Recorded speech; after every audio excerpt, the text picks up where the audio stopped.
What do you guys suppose is going on with Francis, right? I sit over here and I try to guess all the time. And in all fairness, a lot of times when I'm poking my finger in that, I'm looking for a response. I'm looking to be told what I'm missing. I'm looking to be told what I left out. I'm looking to be told what it is that I'm not understanding. Man, I've been at this for a good year. I haven't heard a damn thing. I wake up this morning, put this in perspective for you. Saudi Arabia, which is throwing a lot of money at sporting events by rumor, and this rumor, just so you understand, came to our attention by Eddie Hearn. That's a very credible source. Is looking for later this year at having Usyk and Fury, having Wilder and Joshua on the same card in the same night. And Eddie Hearn was talking about there could be $400 million in purse money. And what an event. I mean, that would be a real treat as a boxing fan to have two things to look forward to in one night. As a matter of fact, I don't know if that's ever been done, at least within my lifetime, where they had two matches that I looked forward to on the same card. It's just very different with boxing. It's main event heavy. You got a bunch of other stuff that you have to get through till the time comes so you can see what the attraction that you wanted to see. But I suggest this for you because where would that leave Francis? I mean, those guys do not appear to be Francis's friends, and that's okay. That's okay. I'm sure Francis would stab them in the back and leave them in the cold too. It wasn't like there was some kind of fraternity or brotherhood there. I'm just suggesting for you, they could help him. If Tyson Fury got a phone call to fight Usyk and there's a whole bunch of money, the whole thing's just about money. We think it can bring attention, we think it can bring money. And Tyson stepped in and said, guys, time out. Do you think you had any less eyeball? You want to do this Usyk thing? We got the boxing history. That's the match that's supposed to happen. I do understand that, but have you heard of the Ultimate Fighting Championship? Have you heard about this heavyweight called Francis Ngannou? Do you know the backstory about where he held out on the company and they couldn't come to terms and the contract expired and now he's a free agent and he wants to come over and box? Do you think there's a value in that? Do you think there's an equal value in that as me versus Usyk? Because if you do, right, you see where Tyson would be very incentivized behind the scenes to go and get Francis. If he believes it's an easier fight, that is Tyson's job and it's every fighter's job to get the most money against the easiest opponent. So if Tyson thought Francis, who has never boxed, is an easier opponent and the story was just as good, it could bring in just as much attention, Tyson would be very incentivized and smart to get that put together, or at least to try to. And if he strikes out and it falls down to Anthony Joshua, or it falls down to Wilder, whoever the A side is in that fight, if they were just to make the suggestion on the phone, just ask the question, hey, I know you want me to fight X, but have you heard about this guy named Francis Ngannou? He's a heavyweight champion of the world. He never lost his title. He wants to come over to boxing. He's beautiful, this guy. They call him the Predator. He's beaten everybody. It's some big rumors going on with Jon Jones that fell apart. Do you think in a co-main event spot that would bring in the same attention as what you're suggesting? Is there a way I can get the same amount of money for doing something that I perceive to be easier? I mean, essentially, that's what you're asking. You wouldn't use those words. Do you hear me on this, though? I mean, how are those conversations going with Francis? And we've heard every rumor out there. I've fallen for them all.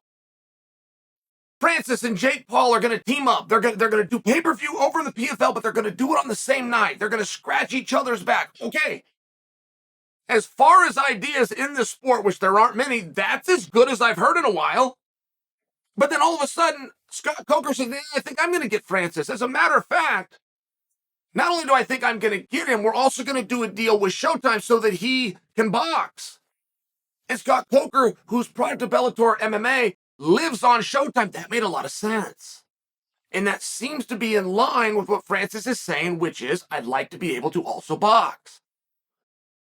And then you hear the rumors of One Championship. One Championship, of course, who is coming to the U.S. for the first time. They're now on American television through Amazon, but now they're going to come to American soil to take a U.S. star like Francis. I believe it. Everything that I've heard, all the different rumors, sound possible to me. But how are those conversations going, and what is it that I'm missing? For example, I would assume it would go one of two ways. I would assume either Francis comes forward and says, here's my number. And then he gives it to the next organization, and he gives it to the next organization, and he gives them all a heads up that I'm going to repeat this conversation to Bellator and to the UFC, and whichever one says yes first has me. Or the conversation would go like this. 1, PFL, Bellator. Submit your best number and do it by Friday at 5. Whoever bids the highest, I will be coming to. I would think it goes like that, but apparently I am wrong, aren't I? What am I missing? There's a third way to do this.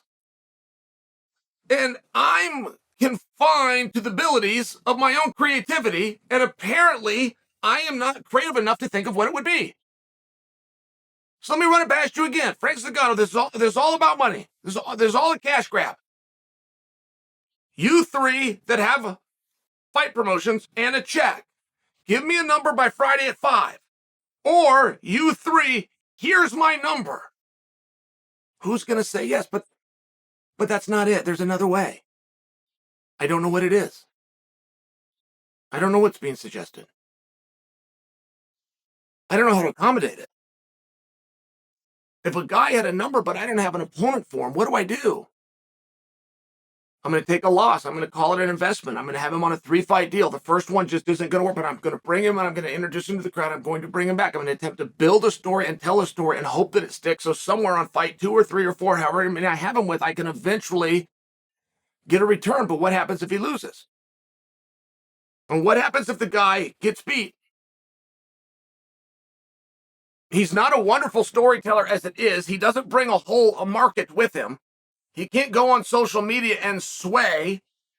He doesn't have friends and relationships within the media that are going to help. I'm literally just buying his performance. I'm going to have to give him a guy I've already got under contract, who I've told the world is the best in the division. That's why he's my champion and has my belt, who's making 1/10 of what this guy's asking for. So I'm going to have some massive morale issues. Is it worth rocking the boat to bring him in? I mean, you're just going to have to ask yourself questions like this. And what did happen over there with the Saudis? I mean, not for nothing. Your job is to get the most money for the easiest opponent. Do you think that Tyson Fury and or his team even brought that forward? Said, yeah, hey, we'll do the Usyk thing, but what do you think about this? What do you think about this Ngannou? Have you been following this? Do you know the story? Do you know the story of the UFC? Do you think that they even brought that up? Do you think that was even suggested? I mean, Anthony Joshua has been the one purist out of the group that I'm discussing that has not tried to lure people in by saying he's going to go and box with a guy that's never boxed. But that would make it interesting, right? Anthony Joshua versus Francis, that would be interesting, particularly in a co-main event spot. You get paid off at the end. You're going to have an actual pugilistic contest.